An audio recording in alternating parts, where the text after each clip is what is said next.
Vamos a cambiar de tema porque este jueves Chile y Perú van a celebrar la reunión 2+2, encuentro donde el principal tema será cómo se aplicará el fallo de la Corte Internacional de La Haya. Queremos analizar la importancia de esta reunión y para eso vamos a tomar contacto de inmediato con el exministro de Defensa, Jaime Rabinet. Buenas tardes, Jaime, ¿cómo le va? Hola, buenas tardes, ¿cómo está usted? Bien, pues expectante para esta reunión. Se produce este 2+2, la segunda 2+2 después de un tiempo de receso en este tipo de reuniones, precisamente debido a que se consideró un gesto inamistoso la presentación de la defensa. Se retomaron el año pasado en mayo y ahora se presenta este 2+2 en una circunstancia bastante particular. ¿Se puede esperar que hoy, o digo mañana, se produzca finalmente un acuerdo respecto a cómo implementar este fallo? Pareciera no haber demasiado consenso, al menos en lo que hemos escuchado en declaraciones que vienen desde Perú y la que hemos escuchado desde Santiago. Bueno, yo auguro que ojalá haya un gran consenso, pero para nosotros, los chilenos, creo que es extraordinariamente importante establecer que el fallo de La Haya tiene que cumplirse en su integridad.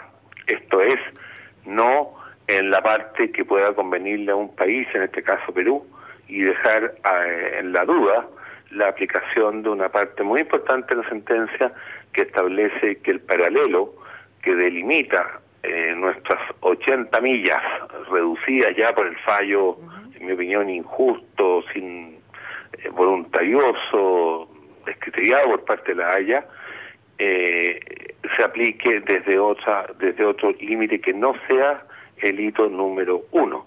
O sea, un fallo se cumple en su integridad, en lo que es bueno y en lo que es malo. Y en este caso Chile fue perjudicado por una parte muy importante de reducción del paralelo de 200 a 80 millas, pero lo que no resulta aceptable es que ellos cuestionen el punto de donde nace este paralelo, que la Corte fue categórica en afirmar que nace del paralelo número 1. Y de ahí para adelante creo que también es muy importante que se entienda que más allá de las 12 millas del mar que se le ha atribuido como zona exclusiva al Perú, se entienda que se aplica la Convención del Mar. Esto es, hay libre circulación y lo que se hace es un factor de protección en favor del país, en este caso beneficiado. Yo creo que es extraordinariamente importante además que ojalá nuestros ministros de Relaciones Exteriores y Defensa sea muy claro en decir que este es el último punto de conflicto con el Perú, como lo han dicho algunas autoridades peruanas, pero sin embargo insisten en el tema del hito número 1. Ahora, pareciera una colusión de normas, Jaime, o se puede producir, dado que el Perú en su constitución habla de dominio marítimo. No especifica exactamente qué derechos o qué categoría jurídica implica el dominio marítimo, pero lo llama así. Y sabemos que nosotros, en cambio, que además somos signatarios de la CONVEMAR, entendemos que el dominio o la soberanía llega hasta la milla 12, luego hasta la 24 está la zona adyacente, y luego viene esta gran zona que llamamos económica exclusiva y que sí le da bastantes derechos a otros países, por lo pronto libre navegación y derecho a cableado en subterráneo, por ejemplo, a otros países. ¿Qué pasa con eso? Porque hemos escuchado voces desde el Perú diciendo que es una insolencia, que vengan chilenos a decir que tenemos que cambiar la Constitución o que es incluso intervenir en asuntos internos. Y uno puede entender, puede empatizar con que efectivamente que venga un nacional de otro país a decir cómo debo cambiar yo mi Constitución no parece adecuado. Y sin embargo, hay, al parecer, una colusión entre lo que dice la CONVEMAR y por lo tanto, el mandato del fallo que dice que efectivamente se entiende que Perú va a suscribir este pacto y la Constitución peruana. ¿Cómo se resuelve ese conflicto jurídico? Bueno, a la luz de estricto derecho, sin duda que la Constitución del Perú establece un dominio exclusivo, un dominio territorial, soberano, sobre las 200 millas, como ellos denominan el Mar Grau, o el Mar de Grau. Sin embargo, para mí el fallo de la Corte es bastante claro, en términos de que significa que la jurisdicción que se le entrega al Perú, tanto como a Chile o a otros países, dice relación con la aplicación de la Convención del Mar, con todos los derechos que usted acaba de describir. Por tanto, creo que tiene que haber una suerte de interpretación, sea que se modifique la Constitución, o sea que el Perú adhiera a la Convención del Mar, pero tiene que quedar muy claro que esas 200 millas son lo que se llama zona exclusiva de acuerdo a los términos de la Convemar. Jaime, ¿a esta altura a usted le parece inevitable la presentación de un recurso como de interpretación o de aclaración por parte de la Corte, por parte de nuestra o de los peruanos a la Corte de la Haya, a efectos de que precisamente precise algunos alcances sobre lo que quiere decir el fallo? Si no hubiera acuerdo entre las partes, claramente creo que Chile debería recurrir a un tipo de interpretación, porque he escuchado voces en el Perú que cuestionan no el tema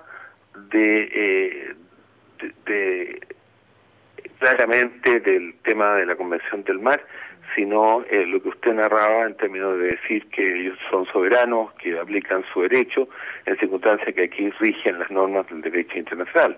Y lo mismo, para mí me parece muy grave aquellas voces que se han levantado que cuestionan que el hito 1 sea de donde nace el paralelo que delimita precisamente este fallo, que en mi opinión es tan arbitrario, tan, digamos, poco sustentado desde el punto de vista de derecho, pero es un fallo que hay que acatar por parte de la Corte de la Haya.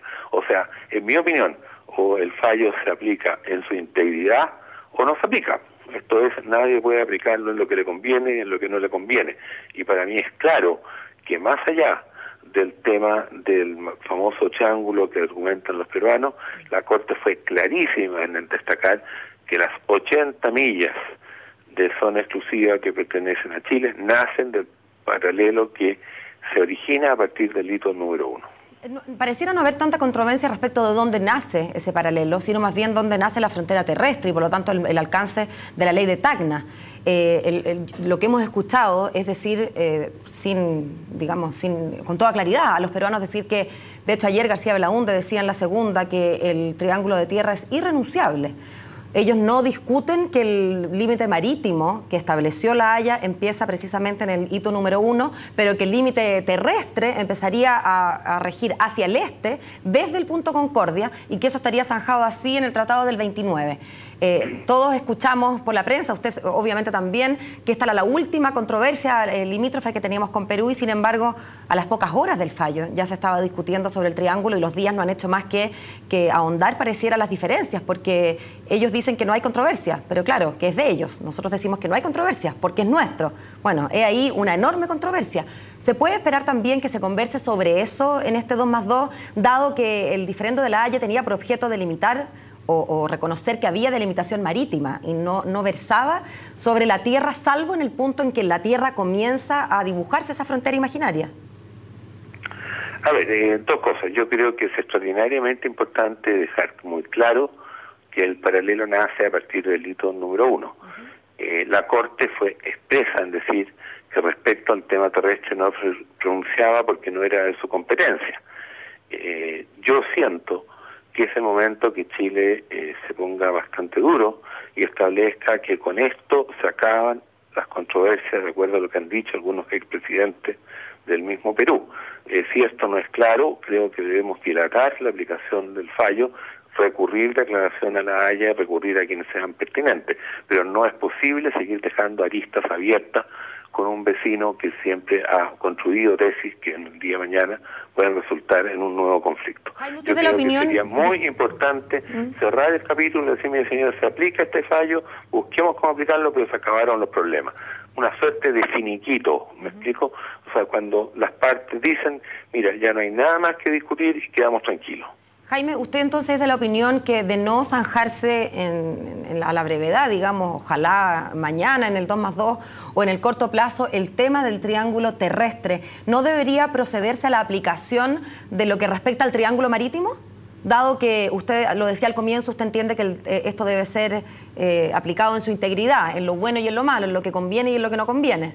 Así es, si el Perú no está dispuesto a aceptar una aplicación integral de lo que para mí es claro respecto al fallo de la Haya, que nos resultó bastante inconveniente en muchos aspectos, yo creo que debe pedirse las aclaraciones respectivas, pero no se puede seguir en esta política de mantener abiertos conflictos que muchas veces artificialmente se van gestando y que el día de mañana pueden ser fuente de nuevas tensiones. En el entendido, Jaime, de que ello implica que a partir de la milla 80 y hasta la milla 200, entonces, se mantendría el statu quo y no se estaría respetando lo dicho por la Haya y que, por lo tanto, si es que ingresara algún barco, bueno, es zona económica exclusiva, exclusiva, se le debe reconocer libre navegación, pero no explotación de los recursos marítimos. ¿Serían recursos que debería seguir explotando Chile?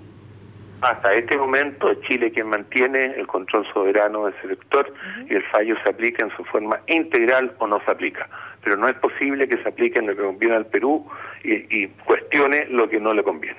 Usted fue ministro de Defensa, Jaime. ¿Desde cuándo que no sentía que las relaciones estaban en un nivel de tensión al que están hoy día respecto a nuestros vecinos del norte, los peruanos? Yo no visualizo un nivel de tensión grave como los que hemos tenido en el pasado. Creo que hay una suerte de, yo diría, de argumentación, de reclamos especialmente mediáticos de algunos personeros. Creo que va a ser muy importante conocer la opinión oficial del gobierno del Perú a este respecto. Nuestra relación con el Perú, que debería ser amigable, de integración, de cooperación, a lo largo de la historia y las últimas décadas hemos vivido momentos de tensión, pero yo esperaría que un fallo que lamentablemente no beneficia a Chile fuera aplicado en su integridad, y creo que en eso debemos ser categóricos, ¿se aplica entero o no se aplica? Jaime, ¿qué pasaría en el supuesto de que mañana, en el marco de esta reunión 2+2, se sentaran los 4 ministros y desde el lado peruano, una hipótesis, no quisieran entrar a discutir el tema terrestre, en el entendido de que este diferendo tenía por objeto delimitar los límites marítimos? Si es que los peruanos se empecinaran, por así decirlo, en no hablar sobre el triángulo terrestre, ¿deben seguir nuestros ministros hablando sobre la implementación de la arista marítima, por así decir, de este tratado mañana?